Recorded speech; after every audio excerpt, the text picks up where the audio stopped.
few months ago, my wife read Hansel and Gretel to our 3-year-old daughter. She had her reasons.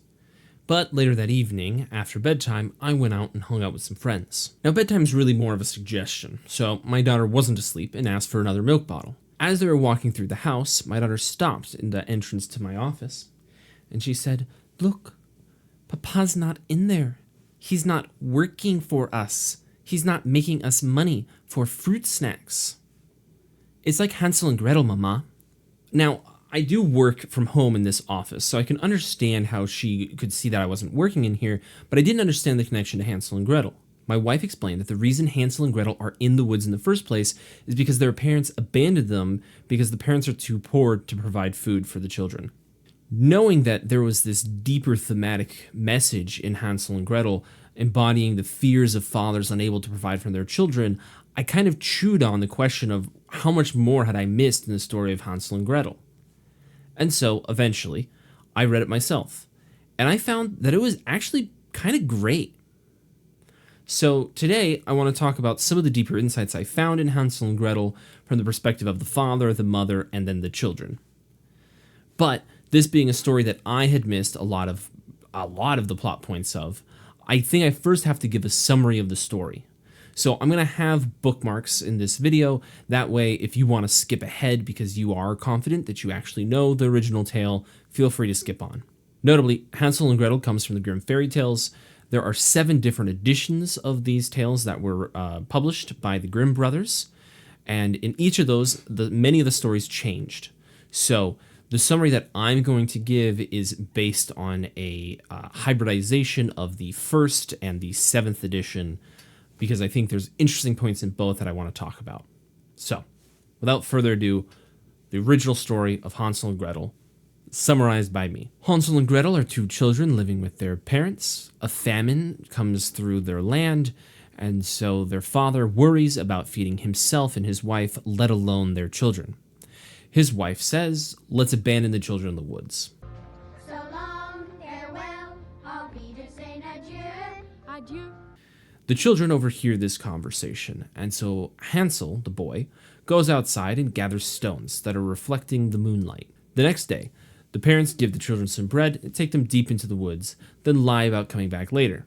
The kids hear their father chopping wood a small distance away and fall asleep, comfortable in the knowledge that their parents are still nearby. When night falls, they go investigate the sound and find out that it was a stick tied to a tree that was smacking the tree because of the wind. On their way deep into the woods, Hansel had dropped his stones along the path. So now they look and see those stones once again reflecting the moonlight and follow the path back to their house. When they arrive, their mother pretends to be happy that they've returned, and their father is actually happy. They live for some period of time, and then another famine comes. Once again, the parents think about what to do, and once again they decide to abandon the children. The father thinks that it would be better if they all died together, but they abandoned the kids once before, so they gotta do it again. The children hear again this plan, but this time when Hansel tries to go out of the house to find more shiny rocks, the door's been locked for the night. The following morning, the parents once again give the children bread before they set out into the woods. This time, Hansel rips off pieces of his bread and drops it along their trail. The parents take them even deeper into the woods than before, build a huge fire, and then lie about coming back later. Gretel shares her bread with Hansel since he doesn't have any. When night comes, Hansel and Gretel go to follow the trail back home, but the animals of the forest have eaten it, so they get lost. Several days pass. They start to get incredibly hungry. They see a beautiful snow-white bird and follow it to a house made of bread, cake, and sugar. An old woman comes out of the house excited to see them. She brings them inside, gives them a good meal, and then tucks them in for the night. In the morning, she seizes Hansel and throws him in a cage. Then she has Gretel start doing housework. It turns out this old woman is a witch who delights in eating children. So the witch sets about fattening Hansel up. Now, of course, everyone knows that witches have terrible eyesight, so every day she asks Hansel to stick his finger through the cage so she can see how fat he has gotten. He instead sticks a bone through the cage, and so the witch can't tell that it's a bone, and she wonders why he isn't getting fat. After 4 weeks of him getting no fatter, she decides she's going to cook him anyway. Gretel laments that she's being made to boil the water that'll be used to kill her brother and wishes they died together in the woods. The witch tells Gretel to climb into the oven to see if it's hot enough, secretly planning to cook and eat her as well. Gretel realizes the secret plan, and so she plays dumb. I don't know how to climb into the oven. The witch demonstrates how you would climb into the oven, and Gretel shoves her inside, then locks the oven door. She goes and frees Hansel, they rejoice together, then they go back into the witch's house now that it's safe, and they find pearls and precious stones, which they stuff their pockets with. They start walking home, and come to a large body of water. Hansel cannot see a way to cross. Gretel sees a large white duck, and knows that if she asks it, it will help. Hansel wants them both to get on, but Gretel says no. We are too heavy. We have to go one at a time. They do, and it works. They return home and hug their father, who hugs them back. He had not had a happy hour since they left. However, the mother had died, which is pretty much an exact quote. Hansel and Gretel bring out the pearls and jewels, and they live happily ever after. The closing lines of the story are, "My tale is done, a mouse has run, and whoever catches it can make for himself from it a large, large fur cap." What does that mean? I have no clue, and if you have any idea why that's the end of the story, please comment down below. So, that's the original story of Hansel and Gretel. Really, that's sort of a hybrid of the 1st and the 7th edition.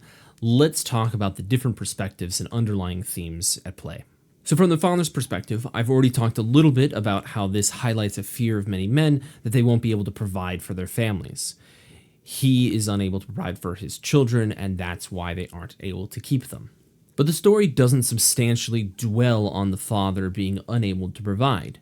His major moral defect seems to be his willingness to sacrifice his children for his own and his wife's sake. This is contrasted with Gretel in the witch's house when she says she wished that her and Hansel had died together, that it would have been better. What's more, the father on the second go-around knows that what they're doing is wrong, but chooses to do it anyway. I think this could be highlighting one of two things. First, it could be a critique about how trying to be consistent sometimes leads people to be evil.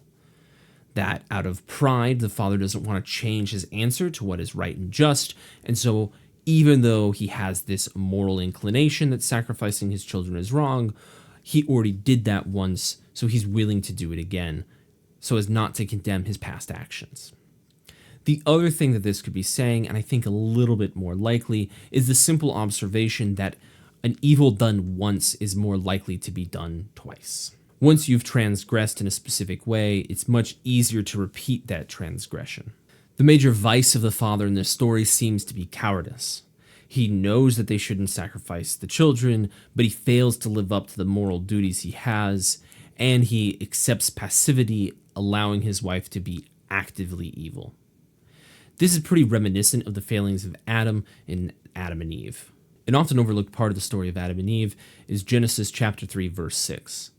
So she took some of its fruit and ate it, and she also gave some to her husband, who was with her, and he ate it. This is important because up to this point in the fall, Adam hadn't been clearly present. Eve was present. Eve talked to the snake. Eve was tempted by the snake. And it turns out Adam was there the whole time. Importantly, God gives the command to not eat of the tree of good and evil to Adam before Eve is created. Now, the snake asks Eve about why you don't eat from this tree, and she gives a slightly incorrect answer, so she's certainly been made aware of this rule, but it's not entirely clear if it's Adam who told her, if it was God who told her, maybe a little bit of both. When God asks her why she did this, she says she was tricked by the snake. But when Adam is asked why he's eaten of the fruit, he says, "The woman whom you put here with me, she gave me the fruit from the tree, so I ate it." Implicitly, Adam blames not only the woman, but God for giving him the woman.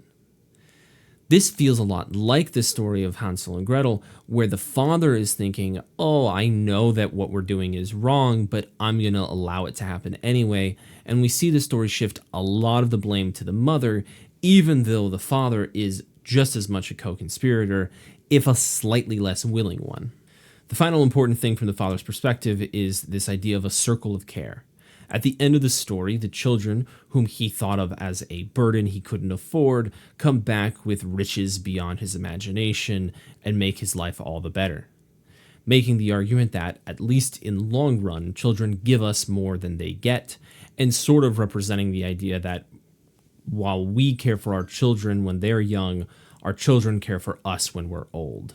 So don't abandon them in the woods to die. The mother's perspective is much harder to parse. In fact, it's the hardest one to understand of the whole story, and it is the one that changes the most between the first and the seventh editions. So here I've consistently been calling her the mother, but exactly what her relationship is to these children has changed between editions. In the first edition, she is simply called their mother. In the middle editions, she is predominantly called the stepmother. In the last edition, she is called the stepmother once, the mother twice, and vaguely as the woman 12 times. I read a lot of speculation about why her relationship with the children was changed throughout these different editions, and as far as I can tell, it is mere speculation.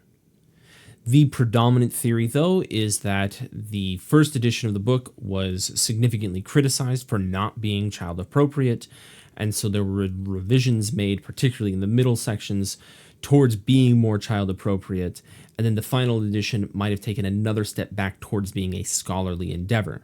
Because initially, the Grimm fairy tales were supposed to be a fairly scholarly endeavor to collect folk tales as they were originally told without embellishment or improvement. But at least for the story of Hansel and Gretel, I think it is substantially improved in the seventh version. There are things that went unexplained in the first edition that make narrative sense in the seventh. So I struggle to say which is the most authentic version, and that's why I kind of gave a hybridization. This woman very clearly resents the existence of her children, regardless of whether she is a biological mother or a stepmother. If she is a biological mother, this could be a warning about postpartum depression, which can often be embodied through aggression or disinterest in your children. If she's a stepmother, then she's more of a warning for fathers to avoid marrying someone who will sabotage their relationship with the children. I like that reading a little bit less because it makes the stepmother more of a narrative device than a character in her own right. We're then not really supposed to see ourselves in her, which I think is less interesting. Overall, there are some misogynist readings you can make about the nature of evil originating in women. I would be resistant to that kind of reading, principally because these stories were told predominantly by women.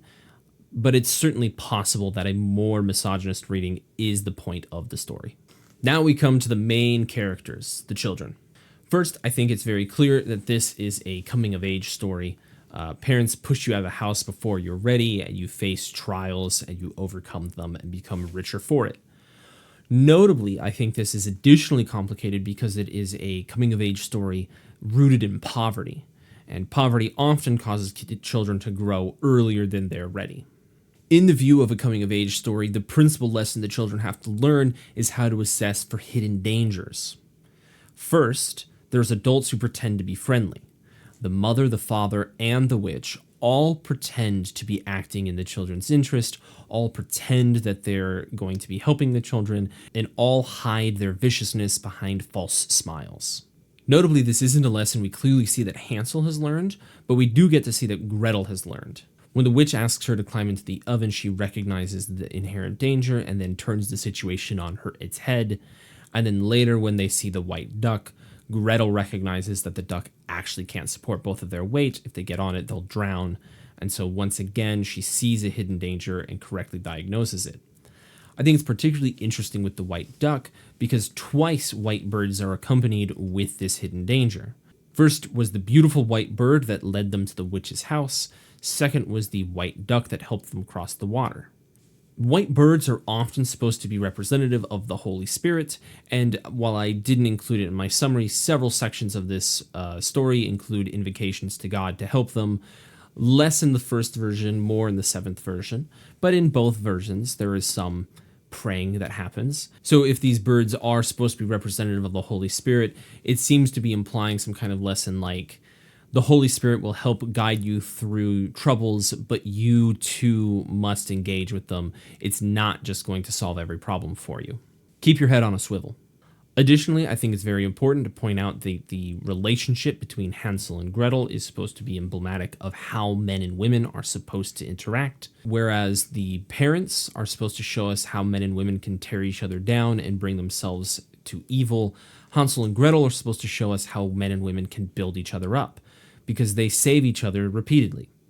Hansel with the stones that glow in the moonlight, and then Hansel again through stalling with the bones while they eat enough to not be emaciated. Then Gretel with the oven, and Gretel with the duck. Hansel saves them twice, Gretel saves them twice. We see that they are partners in life, able to assess different dangers differently and come to different solutions. What's more, we see that they're willing to sacrifice for each other. Hansel gives up his bread on the second journey through the woods so that they can find their way out, although that doesn't work out. And then when he has no bread, Gretel shares her bread with him, even though that means she's going to get less. Later on, Gretel wishes that they had died together, which is supposed to reflect the fact that the father thought that but didn't really intend it, whereas we believe Gretel when she says it. And I think this really embodies an important concept of love. The disposition of love is to willingly go into suffering. Gretel is willing to suffer for Hansel. Hansel is willing to suffer for Gretel. And thus they're good people who genuinely love each other. The father wishes he was willing to suffer for the children, but he's not. So his love is a false one. The mother is entirely unwilling to sacrifice for the children, entirely unwilling to suffer. So she is just evil. That's what I picked up from the story of Hansel and Gretel. I found it really interesting. I'm probably going to be looking at some more Grimm fairy tales. But for now, thank you for listening. Please like, comment, share, and subscribe. It helps out a lot. If there's anything that you've picked up from the story of Hansel and Gretel that I haven't covered here, I'd love to hear about it below. Fairly notably, I only read the first edition and then the 7th edition. I didn't actually read the middle editions. I read about the middle editions. So if there's any insights you've gleaned from those, that would also be really cool. Regardless, thanks for listening. Have a good one. Bye.